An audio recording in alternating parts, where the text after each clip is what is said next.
Assalamualaikum warahmatullahi wabarakatuh. Perkenalkan, nama saya Rifana dengan NIM A321-23034 dari Prodi PPKN. Pada video kali ini, saya akan membahas materi terkait dengan eksekusi dan upaya hukum. Pengertian eksekusi. Eksekusi adalah proses pelaksanaan putusan pengadilan yang telah memiliki kekuatan hukum tetap. Melalui eksekusi, pengadilan memastikan bahwa pihak yang kalah memenuhi kewajibannya sesuai isi putusan, sehingga hak pihak yang dimenangkan dapat terlaksana secara adil dan sah berdasarkan hukum. Selanjutnya, eksekusi dalam sistem peradilan dan jenis-jenis eksekusi. Eksekusi dalam sistem peradilan. Pelaksanaan putusan pengadilan setelah semua upaya hukum biasa berakhir. Adapun dasar hukumnya yaitu pada pasal 195 HIR, pasal 206 RBG atau Perdata, kemudian pasal 27 KUHAP yaitu pidana. Adapun pelaksananya, perdata yaitu jurusita pengadilan, kemudian pidana yaitu jaksa sebagai eksekutor. Selanjutnya jenis-jenis eksekusi. Yang pertama eksekusi real, yaitu pelaksanaan nyata seperti pengosongan rumah dan penyerahan barang. Kedua, eksekusi pembayaran uang melalui sita dan lelang harta tergugat. Ketiga, eksekusi gross akta, yaitu akta autentik yang langsung dapat dieksekusi.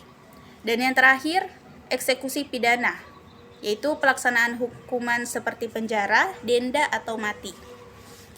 Selanjutnya, pengertian dan jenis upaya hukum. Upaya hukum adalah langkah yang bisa dilakukan oleh seseorang atau pihak yang tidak puas dengan putusan pengadilan agar kasusnya diperiksa kembali supaya mendapatkan keadilan yang lebih tepat. Secara umum, upaya hukum dibagi menjadi dua jenis, yaitu upaya hukum biasa yang meliputi banding, kasasi, dan perlawanan, serta upaya hukum luar biasa seperti peninjauan kembali dan kasasi demi kepentingan hukum. Selanjutnya, perbedaan eksekusi dan upaya hukum. Perbedaan antara eksekusi dan upaya hukum terletak pada tujuannya. Eksekusi dilakukan untuk melaksanakan putusan pengadilan yang sudah berkekuatan hukum tetap. Artinya, putusan itu tidak bisa diganggu-gugat lagi dan harus dijalankan. Sedangkan upaya hukum dilakukan sebelum putusan tersebut berkekuatan tetap, sebagai cara bagi pihak yang tidak puas untuk meminta agar putusan diperiksa atau diperbaiki kembali oleh pengadilan yang lebih tinggi. Nah, adapun kesimpulan dari materi ini, eksekusi dan upaya hukum merupakan dua hal penting dalam proses peradilan. Upaya hukum dilakukan oleh pihak yang tidak puas terhadap putusan pengadilan untuk meminta pemeriksaan ulang demi mendapatkan keadilan yang lebih tetap.